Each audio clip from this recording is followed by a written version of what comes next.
Hey guys, it's Chala from PS I Love You. Thank you so much for joining me for the Scrap and Stamp May blog hop where we're celebrating Wendy Vecchi stamps, stencils, and dies. Oh my! Hop along with us where you can win prizes. For your comments left on the blog hops, I'll leave the links below. We're going to start out with this great 3-in-1 stamp set from Wendy Vecchi called Flower Pot. It's got these great stamps, some coordinating dies, as well as these stencils. There's lots of different combinations that you can use with this stamp set, and I think it's going to be a great versatile one, especially for Mother's Day coming up.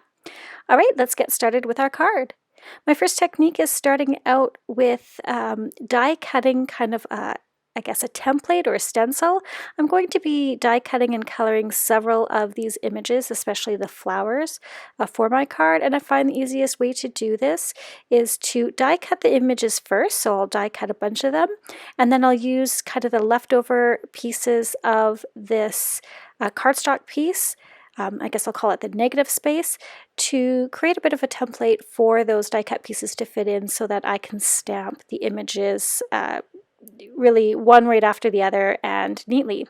So here I have die cut them out, and I'm applying some purple thermo web tape to the back of this piece here, and I'll flip it over.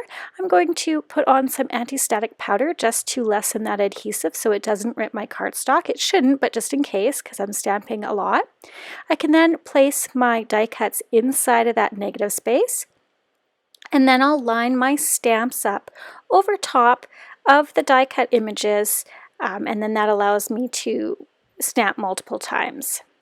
So I'm going to start off here by lining up this flower pot, and I start lining up this flower, and I'm trying to figure out which ones I want to stamp first. I thought I could stamp all of them, but as I'm looking at this one stamp in particular, I noticed that the die itself actually doesn't match the stamp, and I was kind of perplexed by this for a little bit. I'm like, how does that not work? And then I realized that that other die on the right there is that last flower to this set, and I'm like, okay, now how am I going to do this? How am I going to stamp all these images quickly when it doesn't match up? And I thought, well, am I going to have to cut the stamp? And then I realized, no, what I can do is just not stamp that little flower there. I can just stamp that one later. So there's those two separate die cuts that match. I'll stamp this flower, and then I'll move the stamp over and then stamp that last flower. So I can use my little craft pick here to take these images out quickly and then just stamp them multiple times, and it's a very fast process once you get this done, once you start stamping. Because this is a new stamp set for me, I do have to kind of season the stamp a bit, so I have to stamp multiple times with my Memento ink. I chose Memento ink because I do want to copic color these images. So now I'm going to move on to the flower pots and this little flower, so I'll save that other flower on the right till the end. So I'll go ahead and then ink these up and then stamp them down. Again, this allows me to stamp multiple images one right after the other. This works great if you are making a large quantity of the same card, or if you need multiple images for one card like I need for today. I wasn't sure how many images of each that I did need, so I kind of stamped quite a few, and then I can use the leftovers on another card for a future project. Alright, so now here I am going along and finishing that last little flower on the right, so I only have to ink up really half of that stamp to get that little flower, and then again I can just stamp multiple times, and again the process goes a lot quicker this way. So once I have that all done, off screen I go ahead and color up those images with my Copic markers, as well as do some die cutting for my scene here. This brick die is one I think that I got off of Amazon, and I can just quickly mark out where I want to trim that down. The adhesive that I'm using is the Gina K Connect Glue. I really like this adhesive because it gives me time to wiggle that die cut around and get it in the perfect place, which is really important when you are layering so many die cuts like in this card that I have here in this scene.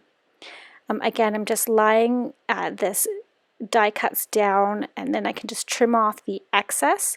I did decide to go with a craft background for this, and this little window here I believe is from a Spellbinder set, although Poppy Stamps does have some really great ones as well. They have some multiple different kind of styles of windows. So I'll link to that again down below and over at my blog. This little doily, I decided I'd use that kind of to look like some lace curtains in the background. And again, I can just use some glue, that Gina K glue, and get it in the right position and then trim off the excess of it. I did want to back that little window piece with that white cardstock, and then later on what I'll do is I'll actually add some Copic markers to the window frame itself, just because I thought it looked a little stark white. I wanted to give it some shading and shadowing just to give it more texture. I'm not sure if I'm really 100% happy with how this card turned out. Please definitely leave me a comment below or over at my blog as to what your thoughts are on this card and how it turned out and what you would do differently. As you can see here, I'm just taking some of those little grassy stamp die cuts there and putting them in that little window box, and then I can take those little pots and start building up the flowers inside. It does take me a little bit to figure out where I want to place each item. I ended up kind of placing them, and then I took a picture with my phone, and then I kind of looked at the picture on my phone to see what I liked, and then I did a little tweaking from there.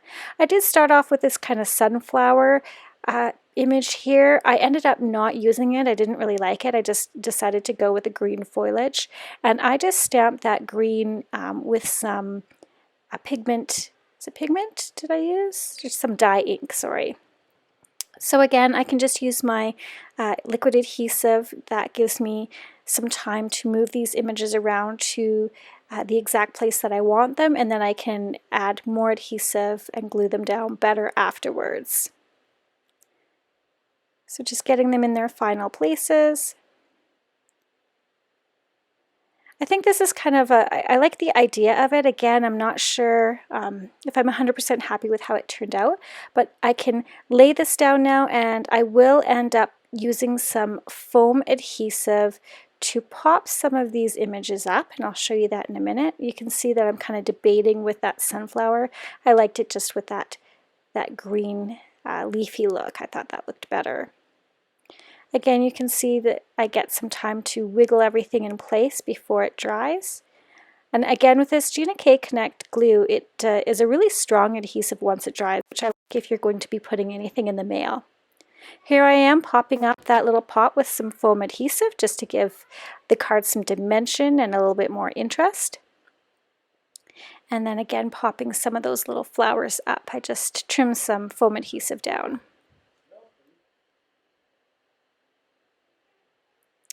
All right, and to finish this card off, I chose a really simple sentiment that I die cut with some Versamark ink and used some white embossing and trimmed the sentiment down. And then I did add some walnut distress ink around the edges of that craft cardstock again, just to deepen up the image. And then here you can see it here. For the stencils, I did decide to use the stencil on the coordinating envelope instead of on the card this time.